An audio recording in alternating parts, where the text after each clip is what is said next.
Here we are, Joe. Attending an organ performance of sorts. Concert, something like that. Yeah, we are in Michigan City, Yeah. Indiana. And went to the Estuary last night. Had a wonderful time with Dale and some wonderful church ladies. And now before we leave, sadly, Dale, we intended to meet with Dale this morning before coming, but we lost track of time. But hopefully we'll see him again at Midwestuary.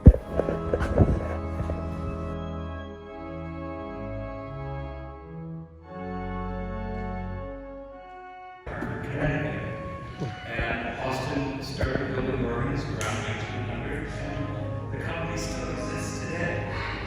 It was family owned. Excellent, you say? Pretty good. Yeah. Pretty good. Some nice parts. Well, the haircut look a little longer than I'd hoped for, but it's alright. What do you think, Joe? What do you approve of my haircut?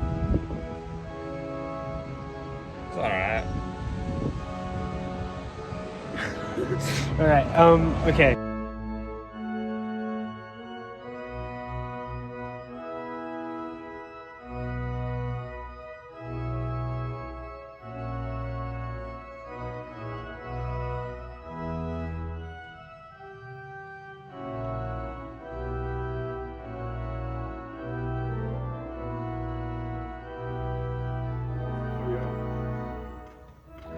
Arrived at campground.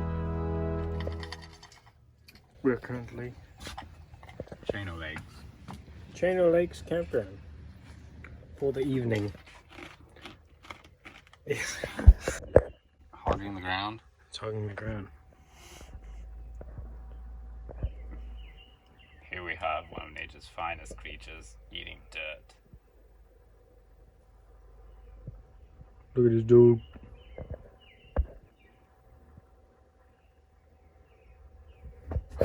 Making the transition, that's what I'm thinking about now. Is like as great as it is seeing you guys and talking with you, we're back on screens again. It's not the same as the conference. This isn't good. Cameron talked about how everyone was just the same in person.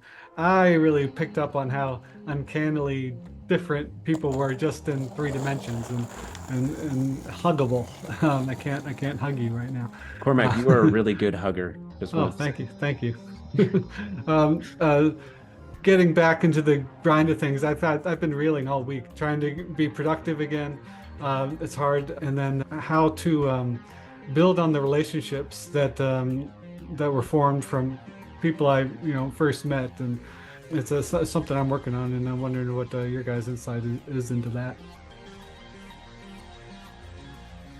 Yeah, I definitely feel the same way. It's hard, making these new friendships and then realizing it's probably going to be a while before we actually see each other in person. I know some of you are a little closer to me. Cormac's a few hours from me, so definitely possible to see him. But some of you are in, the UK or in Canada or on the other side of the country, like Derek. And it's awesome building these new relationships and starting, new in real life friendships. But then knowing that it's going to be quite a bit of time before you actually get to share context space again. Context. It's quite difficult. And yeah, like Cormac said, these digital mediums are a bit of a band-aid, but there's certainly no replacement for actually getting to be with people, to hug them, to shake their hand, to speak with them. So in one sense it's a little bittersweet going and meeting up with each other, but then having to leave one another again, it's quite painful actually. Yeah, I think for a lot of people at this stage, the challenge is more to share it with others and find ways for this to help others, more so than us understanding it more. I think lots of us get it at this stage, and there's always more you can learn, but we get diminishing returns, of course. And at a certain point, the challenge is more how to share what we have with others, more so than growing ourselves. And I see us all as like working on this in parallel. And there's some of this we do online, like we can write articles and talk to each other and do research and so on. But I think a lot of it is we have to all like run our local experiments and attempts at sharing and helping people grow together. So I think a lot of the interactions we will have over the last few years online are going to be about how does this land in practice in your community? Is there stuff I can learn from that to help with my community and vice versa? So I feel like we're just getting back to work in a way. Like the summit was a great social event for us, something we loved and getting back together. But I feel like we have to get back to real life and work. Stop crying. It won't do any good. And anyway, you have a lot of work to do starting right now. It's the gift of tears. The tears for me are often they're like a pointer to like, okay, you're in a true spot. My title is Redeeming Work on techne, which is the Greek word for art, skill, craft, so at the root of work, on techne as an encounter between God, man, and the world. Perhaps we should consider the virtual space as more of like a sharing the word and stuff. And then like really, this is a long conversation that many people have had about like prioritizing the in-person, meeting up in person, because for example, the anadromist, I think it was in your conversation with him, PVK actually mentioned how she came here. She met one of my very fascinating Russian puppeteer friends here. And so she wanted to keep in touch. So they exchanged email addresses and she sent her stuff and then here's nothing back. And this friend came over a little bit later and I said, "You don't write back, do you?" And she goes, "No." I said, "It's because in the Soviet Union, all communication, all letters was monitored. And so people got out of the habit of, it's only about the in-person discussion. And the only reason you use the internet is to say, I'm coming into town or I'm leaving town or I'll be over soon." And she goes, "You understand exactly." And the George, which is so hard for my American friend in Berlin to understand. Because for her, it's just like keeping up. You want to keep up with people on a regular basis, and they just don't do that. The internet for them is not a place where you do little chit-chat between people. And, how are you this week or something? I think the idea of a Christmas card with people's faces on it once a year would just drive them insane. But also, the benches aren't like this. They put the benches so they're not far from each other and facing each other.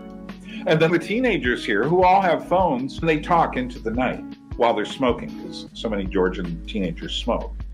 And I just had an interesting conversation with a guy, Mark Jackson. At one point he said, "People need to go back to smoking." And I said, "I understand what you mean, because maybe it's healthier to smoke and talk than it is to simply be scrolling through your phone all the time. Because on a human level, you might die earlier, but at least you will have had human conversations before you die." Yeah. Boy, what a radical thing that would be to say in California. Oh, yeah. Where all the smokers are exiles and they keep getting pushed further and further from the building. Yeah, and I don't like smoking at all myself. I don't mind smoking at all myself. But when I see the teenagers outside talking to each other and not texting people far away, I say that is a healthier thing, because what we're doing in the virtual world is really doing things to us. We're conducting a global experiment upon ourselves. One of the places that I see some of the most talking face-to-face culture here in Sacramento is among the homeless. they don't want to use the technology for these types of things because they know that the powers that be will, like basically be messing with them. And, I don't know. There's an interesting thing with the public facing private and then virtual in person. I would also say I've tried to point to this, but every space has its purpose and use and value. Yeah. And it's especially as a comedian, it's so funny because if I'm in church with a bunch of church ladies, just raising an eyebrow or just being will get a huge oh, he's doing with me something ironic or funny or he's being silly, and you get the big church woman but if I am around comedians, I have to say the most have to rip the veil off. You have to like, they already know all the subtext. Steiner has this interesting idea that the word that creates has a gestural element to it, a physical movement element to it, as well as a phonetic element to it. So that when God uses the word to create man out of the clay, that he's acting like a kind of like a sculptor almost. The word in Hebrew is a word for someone who is a potter. It's right. What is it? Yatsar, like to form in the clay.